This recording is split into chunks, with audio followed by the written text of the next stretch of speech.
Guys and girls, in today's episode, we are looking at 10 unknown football rules. Things that you don't usually encounter in regular football games. And no matter how informed you think you are about football, I'm sure there's a bunch of rules you're gonna hear about for the first time.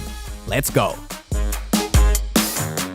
Number 1. If you score a goal but the ball goes flat on the way to the goal doesn't count. The reason for this very unlikely scenario is that the ball must be pumped, or more officially, the ball must be of proper condition at all times. So as soon as the ball is not in proper condition, the game should be stopped. Now, I did find a clip where a player actually scores in the Champions League with a ball that basically explodes midway through the air. And to my knowledge, the goal did actually count. Probably because this is very difficult for the referees to spot. Obviously, the likelihood of the ball ever exploding in your football match is, well, quite flat. But now you know.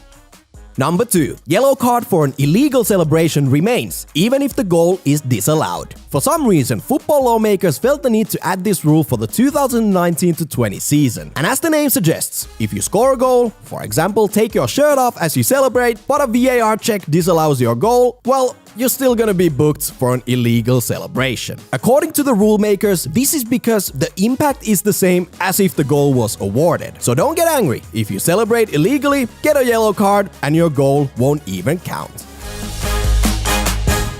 Number 3.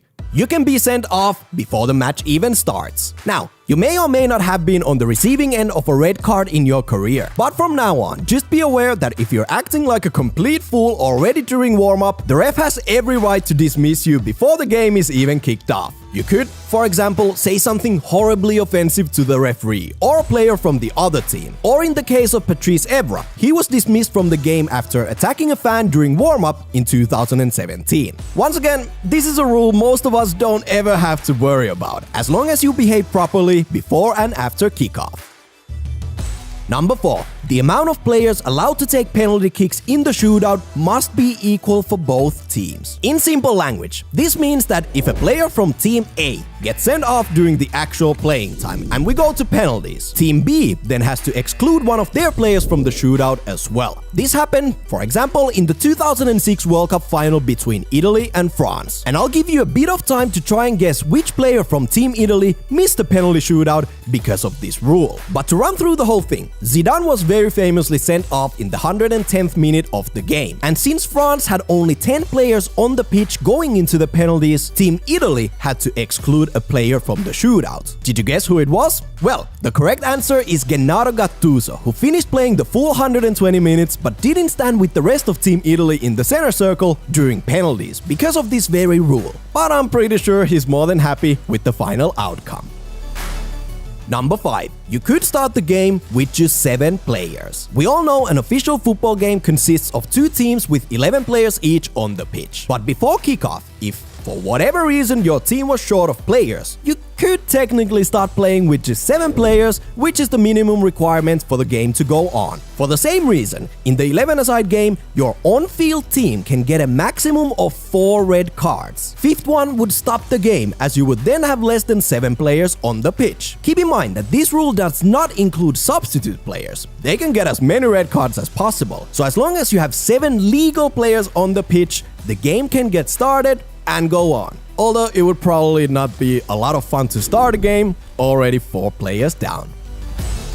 Number 6. No attacking players closer than 1 meter from the wall. This is another rule that was officially implemented in the game from June 1st, 2019. The rule is that when there's a wall of 3 or more defenders, the attackers are not allowed within 1 meter of the wall when the kick is taken. Otherwise, the team will be penalized with an indirect free kick. According to the rule makers, this new addition was implemented because attackers standing very close to or in the defensive wall at a free kick often cause management problems and waste time. There's no legitimate tactical justification for attackers to be in the wall, and their presence is against the spirit of the game and often damages the image of the game. So from now on, you're unfortunately not allowed within 1 meter of the wall when your team has a free kick. And if you notice your opposing team breaking this rule in your game, you gotta tell the referee to check out this episode. Number 7. You can't score an own goal from a free kick or throw-in. In fact, you can never score an own goal directly with any kind of play that restarts the game, whether it's a free kick, corner kick, goal kick, throw-in, or penalty kick. But if you do play the ball into your own net. Basically, the ball crossed the goal line without anyone else touching it, and since your touch was the last one, a corner kick should be given to the opposing team. So to put it in simple language, if you take a free kick and score an own goal without anyone else touching the ball, as embarrassing as the moment would be, the goal shouldn't count.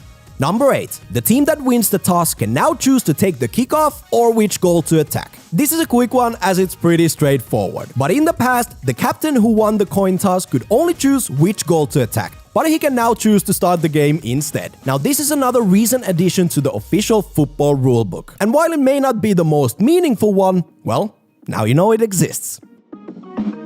Number 9. In penalty situations, the goalkeeper must not be touching the goalposts, crossbar or nets. They must not be moving. In short, the referee should not signal for the penalty kick to be taken if, for example, the goalkeeper is smacking the crossbar to try and intimidate the penalty taker and the goal starts shaking. Now, I at least don't ever recall seeing the referee delaying the penalty kick because the goalkeeper is moving the goal. But no matter what, it's a rule, and I guess it's mainly the referees who really need to be aware of this one. And speaking of goalkeepers, lastly, number 10. Goalies can hold the ball for a maximum of 6 seconds. Many of us know that after catching the ball, goalkeepers can't obviously hold on to the ball forever. That would be stupid, and the official time is set at 6 seconds. While most of the times this rule is not super heavily enforced, usually it just causes the opposition players to get frustrated. For example, this incident with Mignolet holding on to the ball for way too long resulted in an indirect free kick to the opposition. Still, it's quite rare to see the referee penalizing this action,